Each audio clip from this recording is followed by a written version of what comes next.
This is the first video lecture session prepared for third semester MSc Computer Science students on data mining and warehousing. Data mining is the concept of converting information to knowledge. That is a basic simple definition of data mining.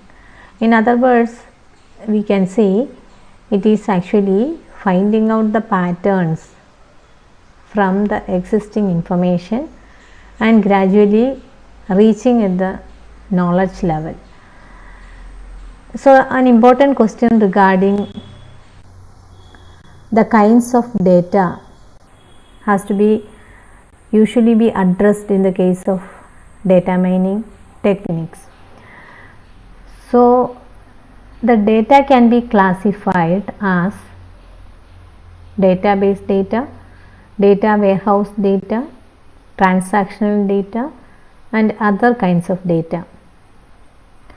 Database data is not a new concept over here. We represent data in terms of tables. For example, if you take a student data, there will be admission table, there will be fee table, there will be timetable and etc. And all these data tables will be combined for retrieving frequent patterns from the information given for us. And at data warehouse, we reach to the next level of data representation. Rather than representing data in terms of tables, we represent data in terms of cubes. So from data warehouses also we can mine patterns. Same way, when a transaction happens, lot of information will be retrieved. For example, out of 100 customers, 75 purchase laptop. That is an important pattern for the shop to increase the level of number of laptops preserved in the godown for them. Same way, in addition to database and data warehouses and transaction data, there are a lot of other kinds of data like images, web data, textual data, data from different medias, and we can see some examples like if we consider hospital data, there are lot of mammogram images, X-ray images. From all this data we can mine patterns. So these are the different kinds of data that can be mined. Now if you look at the different patterns that can be mined, lot of classifications of patterns are available, and based on the task that is been involved in data mining, the functionalities of data mining can be briefly divided into two types.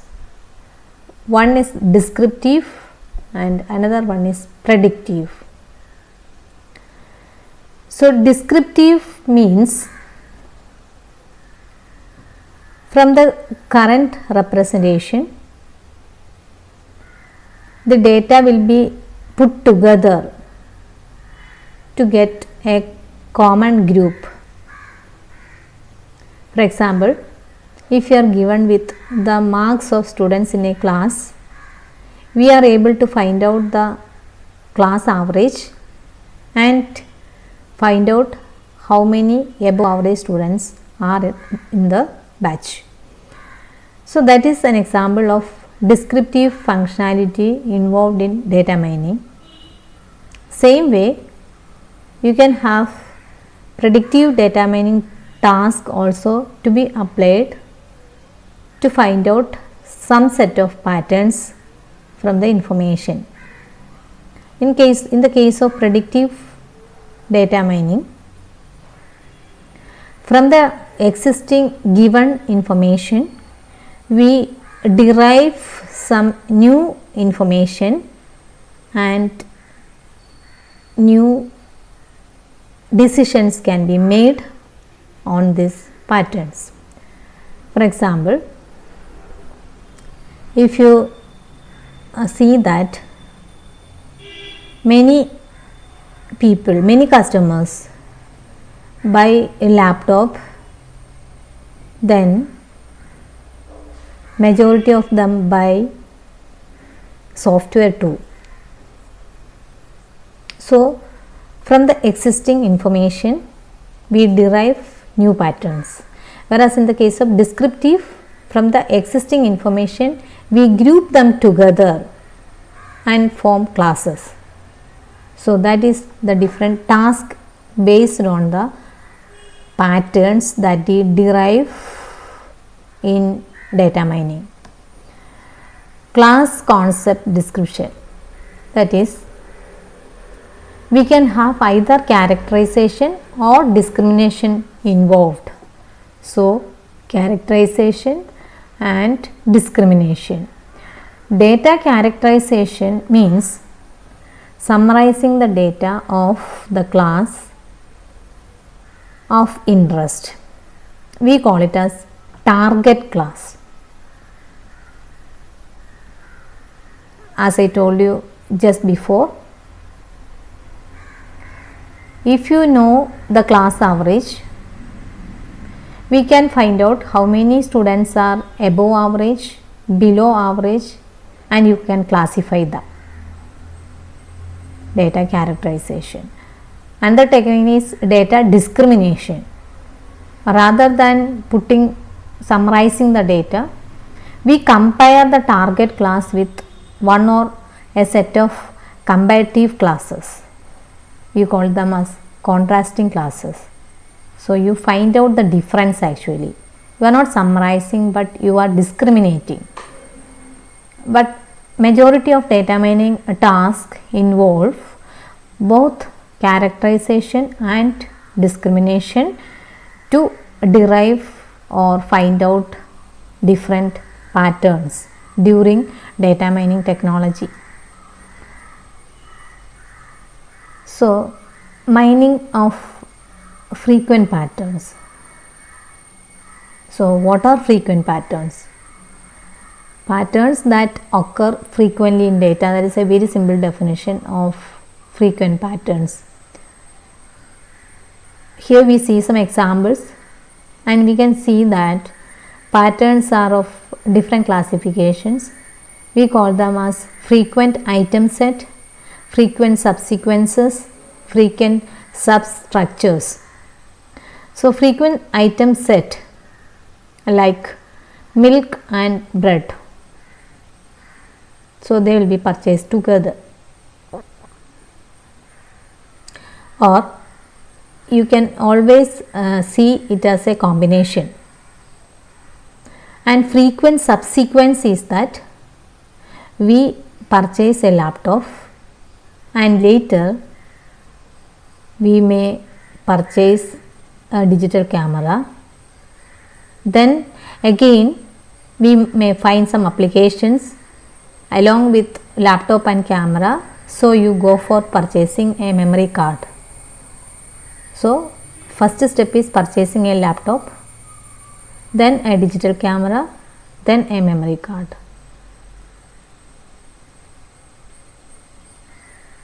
So the difference is that in the case of frequent item set, both the patterns occur simultaneously, whereas the second case one after another.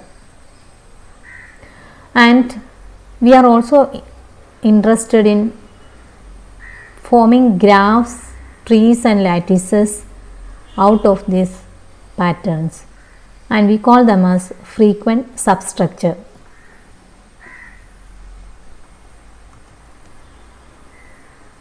In the case of data mining, we always talk about associations.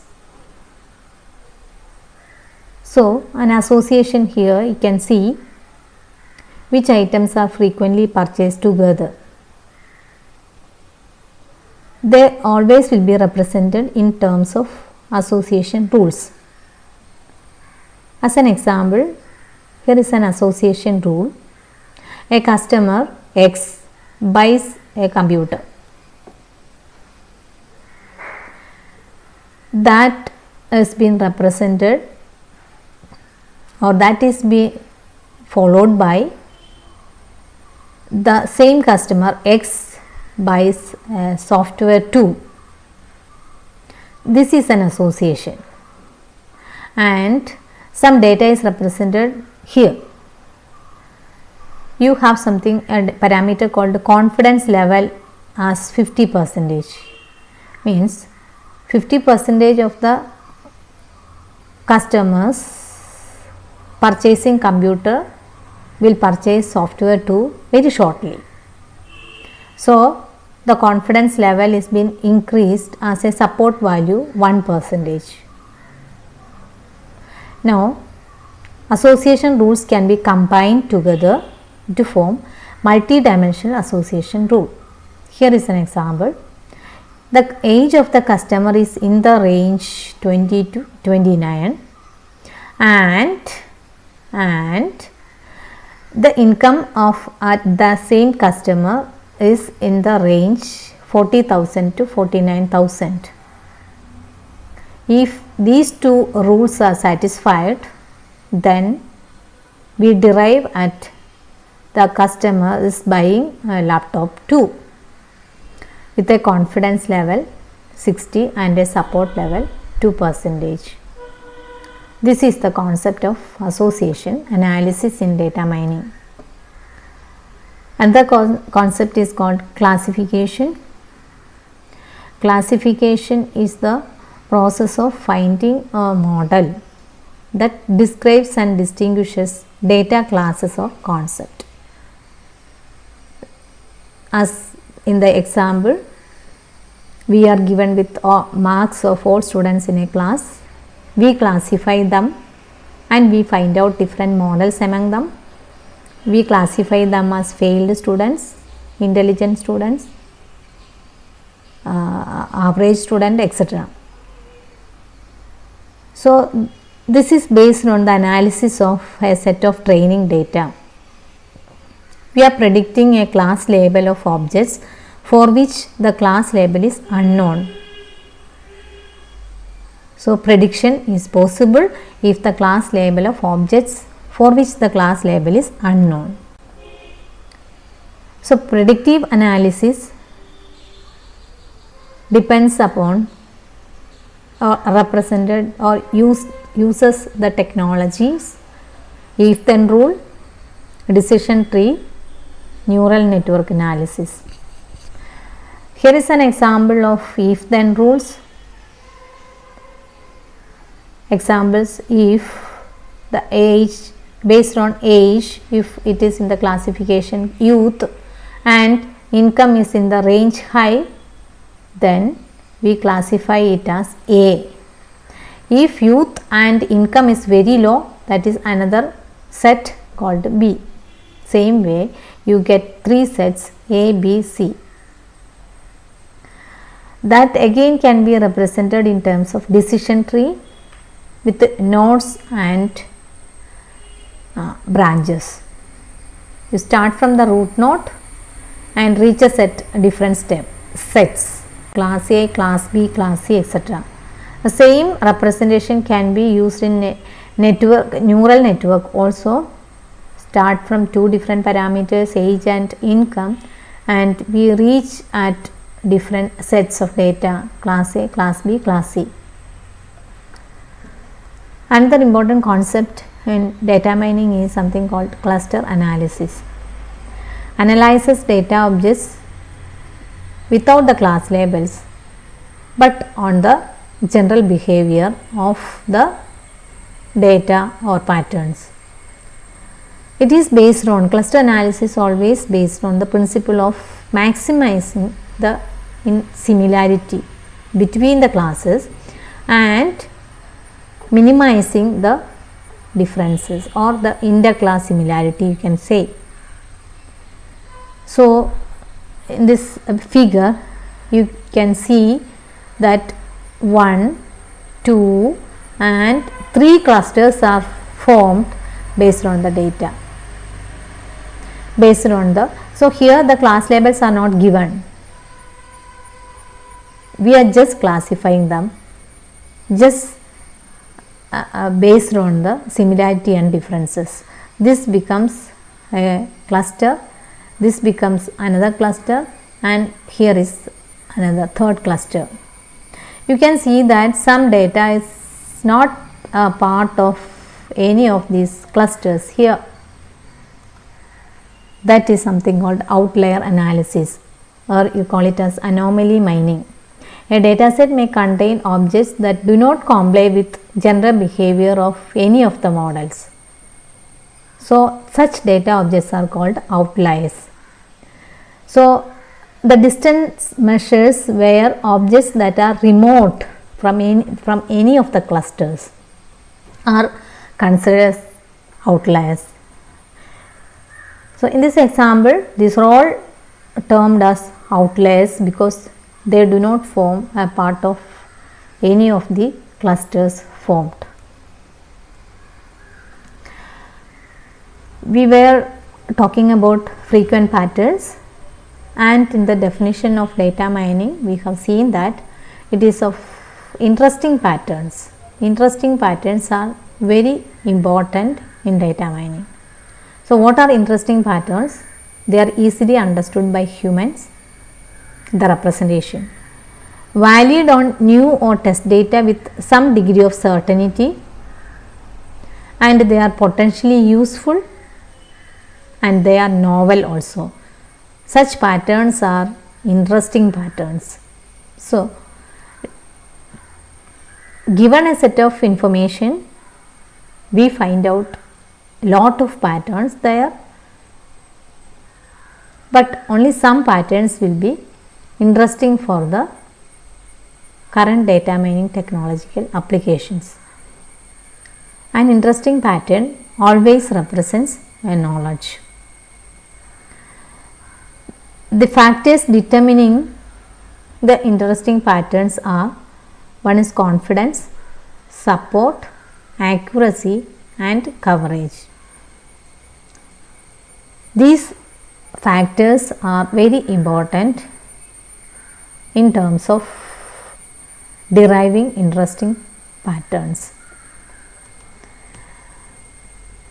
As we know, data mining is a very vast area and very complex also. Data mining is abundant in nature just because it has involved lot of technologies. Interdisciplined area is data mining. You can see that data mining involves lot of statistical techniques. There are lot of database concept involved. Of course, we need data warehouse technology, and the information retrieval process is also important. Lot of techniques are available, and the applications, user and applications are also involved in data mining, and high performance computing also is required. Lot of algorithms are already developed in data mining techniques and are under process of research interest. Visualization techniques are also very important in the case of data mining, because producing the knowledge is not the important concept, but how it is being visualized is going to be very important. So technological applications used in visualization area is also involved in data mining applications. Pattern recognition, as we have seen, all the technologies used in pattern recognition are useful for data mining too. And machine learning is another important technology that is involved in data mining.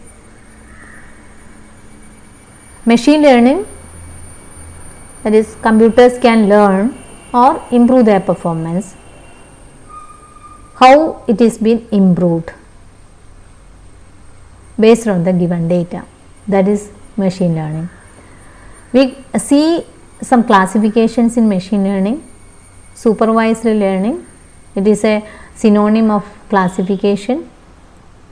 Semi supervised learning, that is a synonym of clustering.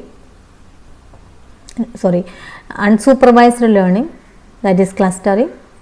And we have active learning, where users are involved. So machine learning is a technological concept involved in data mining. Lot of areas of applications are there in data mining. Wherever we have financial data analysis, it is based on data mining technology. In all the retail industry applications, we use data mining techniques. Telecommunication, we use data mining. Whenever we have seen that whenever a company comes with a new plan, another company also comes with another plan, and if you compare both, you can see that both of them are almost same, but under different plan names. So they have derived knowledge from the existing plans. They are creating new plans depending upon the need of customers in telecommunication area. In biological data analysis, it is a very important application of data mining, because biological information is very vast and complex, and which involves lot of research works. Similarly, scientific applications, intrusion detection in security, web search engines, business intelligence, all are applications of data mining. As we know, it is a complex area. There are a lot of issues involved in data mining too. A mining technology is one of the issue that we face with, because the mining technologies are, as we have seen just now, they are all interdisciplinary in nature and multi-dimensional space, and the knowledge are of always new kinds, and there involves a level of uncertainty. In user interaction, the background knowledge is an issue. Presentation and visualization of knowledge is also very important and involves a lot of complexities. Another issue is involved with efficiency and scalability of knowledge that we derive, and diversity of database types involved in data mining also faces a lot of problems. And there are a lot of issues associated with data mining and society, as majority misuse the data and threatens the privacy of existing data, and many cases there involves invisible data mining applications that even the customers or the people involved will not be knowing in advance. So these are the issues associated with data mining. So this is an introduction to data mining techniques and some of the concepts involved. Thank you.